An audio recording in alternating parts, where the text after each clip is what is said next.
pouvez vous imaginer, les gens me demandent souvent ce que je fais comme travail. Puis que je réponde informaticien, développeur, programmeur. J'ai toujours un peu l'impression que les gens s'imaginent que je tape sur un écran noir avec les écritures vertes, puis que ça défile super rapidement, puis qu'on n'a pas le temps de lire. Mais dans les faits, c'est pas ça du tout. Mais leur prochaine question, un peu, j'imagine que les gens pensent un peu que c'est ça. Donc, leur prochaine question, c'est mais qu'est-ce que tu fais dans le quotidien? Qu'est-ce que tu fais dans ton day-to-day au travail? Puis, j'ai beaucoup pensé à cette question-là, pensé à la réponse. Puis, la meilleure réponse que j'ai pu trouver, c'est que les développeurs créent des outils. Donc, vous connaîtrez les outils sous le nom de logiciels. Donc, que ce soit pour la communication, l'apprentissage, la recherche fondamentale, les sites web que vous fréquentez de temps à autre ou même vos téléphones intelligents, on trouve des logiciels à la base de tout ça. Donc, c'est ça notre travail. Et donc, quand arrive le temps de choisir quelque chose à faire à l'école, une carrière, vous reconnaîtrez les autres domaines assez évidents, biologie, physique, mathématiques, architecture, médecine. Puis informatique, c'est son domaine à part. Donc, on peut, c'est un domaine comme les autres. Bref, on peut étudier ça au cégep, on peut étudier ça à l'université. Puis, le but de ma présentation aujourd'hui, c'est de vous convaincre que non seulement informatique, c'est une discipline à part, mais il y a de l'informatique dans toutes les autres disciplines. Puis, de plus en plus, c'est une réalité de nos jours que l'informatique s'incruste dans la plupart des domaines. Un exemple l'exemple le plus frappant, c'est la biologie. Maintenant, les écoles offrent des programmes de bioinformatique, par exemple, ou de biologie computationnelle. On peut retrouver ça à McGill. Puis c'est venu de la réalisation que la biologie, ça devenait un peu trop complexe, surtout notre séquence d'ADN assez compliquée, qu'il fallait qu'il implique des logiciels, il fallait qu'il implique l'informatique dans tout ça. Donc, ils ont créé des champs à part, ils ont créé des disciplines qu'on peut s'inscrire maintenant à l'université, donc la bioinformatique ou autre. Donc, aujourd'hui, j'espère vous convaincre. J'ai choisi quelques exemples ciblés dans plusieurs domaines pour essayer de vous convaincre que non seulement l'informatique, c'est quelque chose à part, mais l'informatique, ce qu'on fait dans notre travail, c'est beaucoup de s'associer à d'autres disciplines, puis vraiment essayer de révolutionner plusieurs autres disciplines. Puis j'ai fermement l'impression que les prochaines révolutions, les inventions, nouvelles technologies qui vont arriver, ça va être à l'intersection d'une discipline qui existe déjà, comme la médecine ou l'architecture, puis l'informatique. Donc, je voudrais commencer par le transport. Donc, à la base, le transport, si on recule, mettons, 20-30 ans, le transport, c'est beaucoup une histoire d'ingénieur mécanique. Donc, l'histoire, c'est de construire quelque chose qui va vous amener du point A au point B. Donc, il y a de la mécanique là-dedans, il y a des matériaux, il y a un châssis à construire. Le but, dans le fond, c'est de créer une voiture confortable, sécuritaire, efficace et tout ça. Donc, c'était vraiment un problème mécanique. Il n'y avait pas vraiment d'électronique. Ceux qui se souviennent des voitures des années 70, pas vraiment d'électronique là-dedans, même pas du tout. Puis donc, avec les années, entre autres, en améliorant les processus, les matériaux, les designs de voitures, ils ont réussi à faire des autos plus rigides, plus sécuritaires et tout ça. Mais éventuellement, ils se sont rendus compte que pour améliorer la sécurité dans les transports, il faudrait qu'ils amènent des nouvelles technologies. Donc, qu'est-ce qu'on a eu au début? En fait, qu'est-ce qu'on a eu beaucoup plus tard? Mais ça a commencé tranquillement avec les coussins gonflables et tout ça. Mais éventuellement, ce qu'on a eu, c'est des technologies assez poussées qui maintenant font que les gens sont plus en sécurité. Puis ces deux technologies-là, la première à gauche, c'est de la vision nocturne, donc un écran où on peut voir les personnes sur la route. Donc, ces deux technologies-là sont venues à cause d'une réalisation que pour augmenter la sécurité, il fallait non seulement améliorer la structure de la voiture, améliorer le châssis ou les matériaux, mais c'est vraiment le facteur humain qui causait la plupart des accidents. Donc, les gens étaient fatigués, les gens avaient manqué d'expérience. Puis souvent, c'était la grande cause d'accident, c'était les gens, les humains au volant, dans le fond, le conducteur. Et donc, il y a eu la technologie à gauche. Dans certaines voitures de luxe, maintenant, ils ont la vision de nuit. Puis une autre technologie un peu plus intéressante, c'est l'espèce de radar adaptatif, l'espèce de contrôle où votre voiture peut elle-même voir devant, puis s'il y a un ralentissement, hop, tout de suite, elle réagit avant l'humain. Donc, elle peut anticiper les collisions.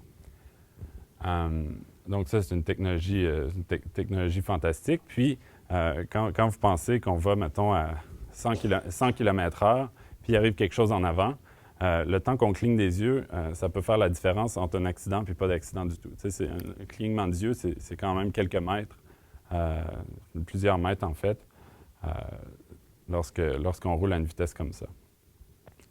Donc, ils ont inventé ces technologies-là. C'est disponible sur certaines voitures, l'espèce de radar comme on dit, un cruise control adaptatif, puis les assistances au conducteur. Mais les chercheurs se sont dit, mais si on voudrait encore améliorer la sécurité, réduire les morts sur les routes, faudrait carrément, est-ce qu'on pourrait inventer quelque chose qui enlèverait carrément le facteur humain dans le transport?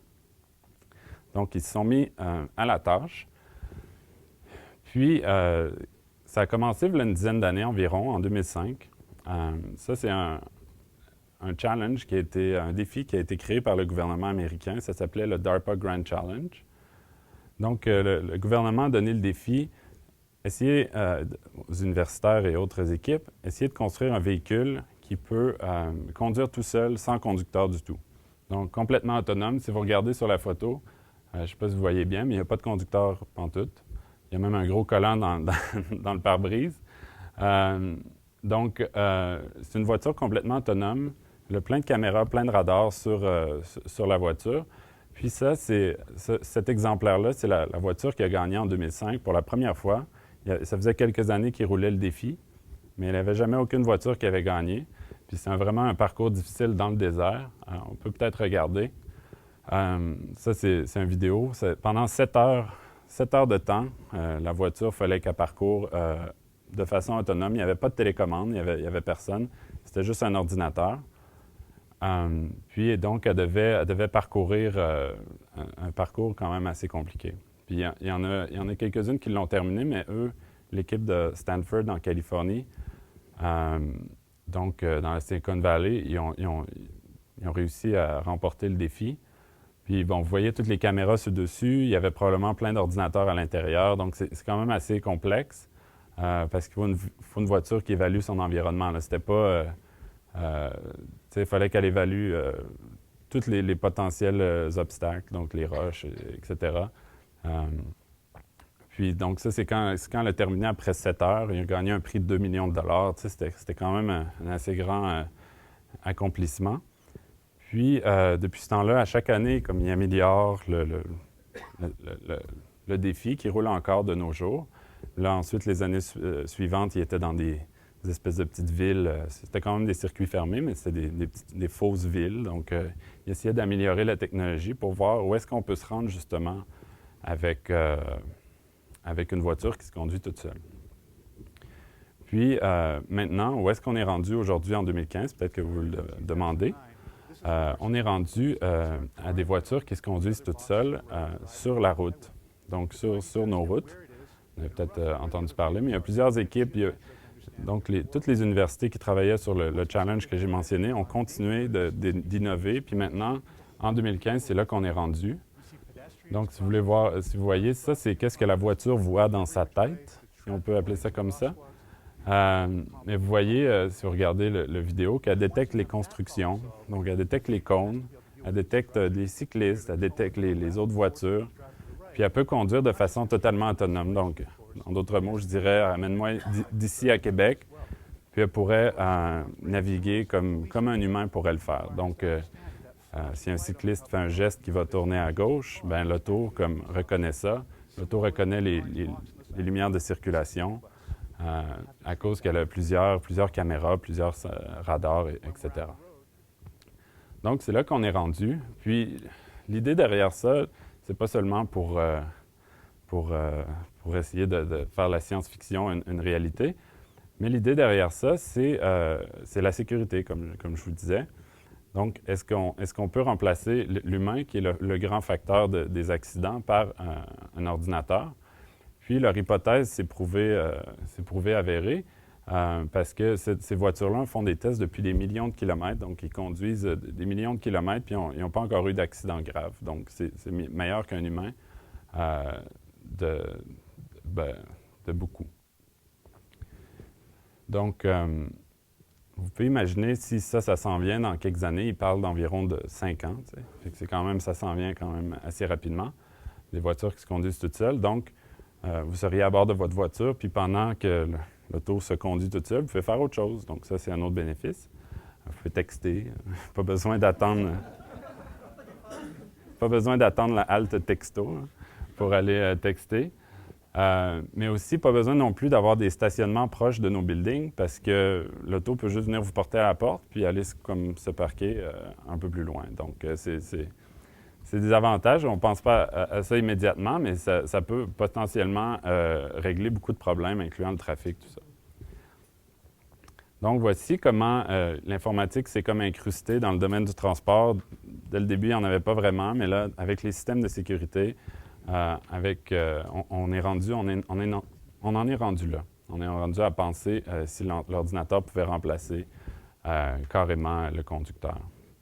Puis ça, c'est un exemple, donc, l'informatique amène une révolution un peu dans le domaine qui était purement mécanique avant. Donc, l'informatique, les gens qui créent des voitures maintenant dans les différentes compagnies n'ont pas le choix d'être au courant des dernières technologies, pas le choix d'avoir des gens formés à utiliser les logiciels qui sont disponibles.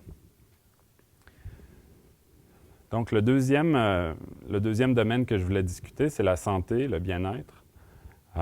Puis, vous me direz, c'est peut-être facile de voir un peu comment la technologie s'est amenée dans la santé.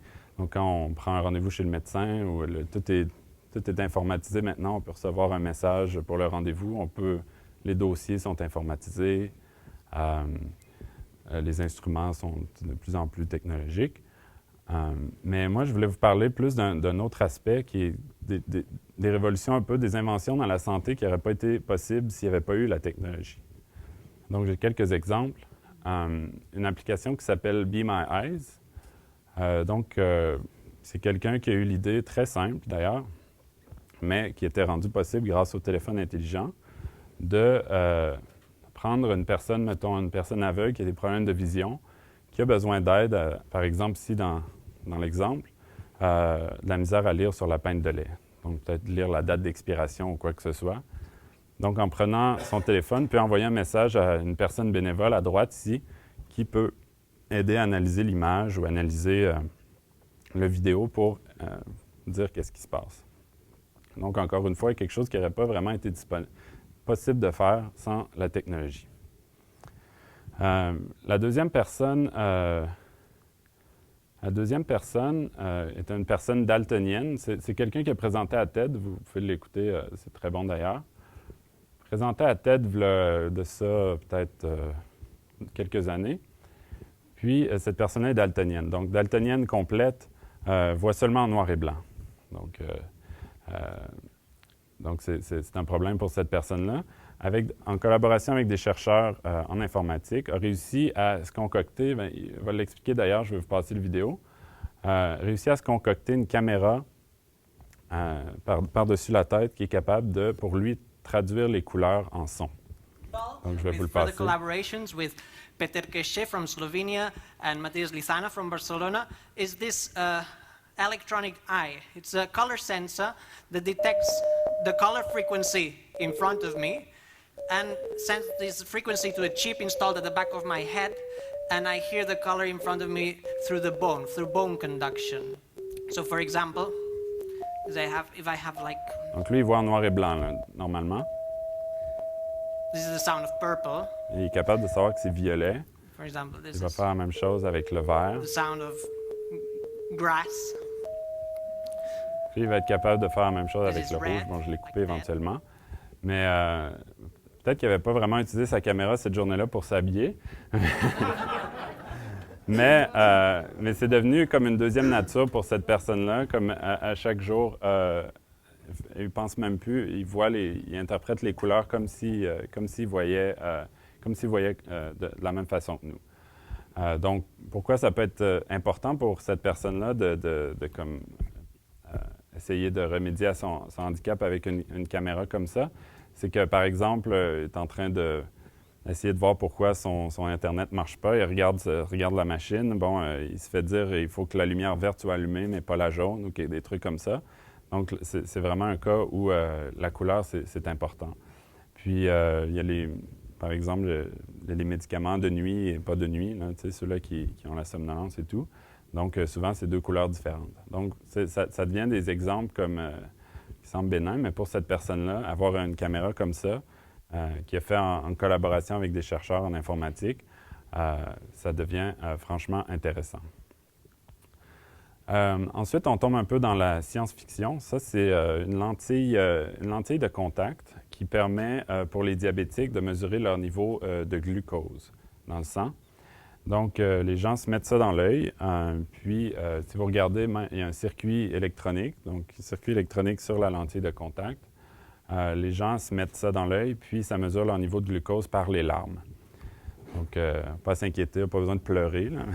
Mais ça l'envoie, ça lit le glucose de façon régulière, puis ça envoie ça à un téléphone intelligent. Et ensuite, la personne peut le voir ou l'envoyer à son médecin ou quoi que ce soit. Donc ça, c'est vraiment, comme je disais, un exemple entre la biologie, puis l'informatique, puis la chimie d'une certaine façon, puis le génie électrique. Donc les bénéfices sont clairs. On n'a pas besoin de faire le test où est-ce qu'on doit se piquer, s'extraire du sang. Puis, c'est en prototype, donc ça marche, mais c'est dans quelques années. Donc, on va possiblement voir ça bientôt. Puis, pour revenir plus dans la réalité, comment la technologie peut amener des impacts vraiment réels, ça, c'est pour une population en Afrique. Il faut savoir que une grande partie de la population en Afrique ont plus accès à un téléphone mobile qu'à l'électricité. Donc, c'est 39 % ont accès à un téléphone cellulaire, contre 32 % qui ont accès à l'électricité. Puis peut-être que certains diront comment ils font pour charger leur téléphone. Mais mettons, ils ont le téléphone cellulaire, ils peuvent aller le charger au village, puis ensuite le ramener chez eux dans leur maison qui n'a peut-être pas l'électricité. Donc, comment ça peut changer leur état d'avoir un téléphone mobile, d'avoir des technologies à leur portée? C'est qu'ils peuvent recevoir des messages comme ça. À droite, ici, c'est marqué qu'il va y avoir une distribution d'eau bientôt. Donc ça les affecte dans leur vie quotidienne. Puis la femme à gauche peut, par exemple, regarder des informations sur sa grossesse. Puis, il y a des études qui ont démontré que c'est vraiment un problème en Afrique parce que les gens manquent d'informations sur la santé, sur leur santé, puis n'ont pas tendance à aller se faire soigner. Ils ont plus tendance à s'auto-diagnostiquer puis à se fier à leur instinct. Donc ça, c'est un grand problème, mais avec 39 % de la population qui a accès à un téléphone cellulaire, on peut les informer d'une meilleure façon. Puis donc, ils peuvent eux-mêmes essayer d'améliorer leur sort. Donc, c'était le résumé. Donc, j'espère que je vous ai fait réaliser que l'informatique, c'est pas seulement l'écran noir avec les écritures vertes, mais c'est beaucoup aussi des impacts comme dans des milieux comme le transport, comme la santé. Puis, ça vaut la peine de promouvoir l'informatique, tout ça, à travers non seulement son propre domaine d'études, mais en faisant partie des autres disciplines. Donc, c'est important à la base de savoir comment se servir des technologies parce que maintenant, ça a ses entrées dans tous les domaines, dans le fond. Puis, en espérant vous en avoir appris plus également sur mon travail à tous les jours. Merci.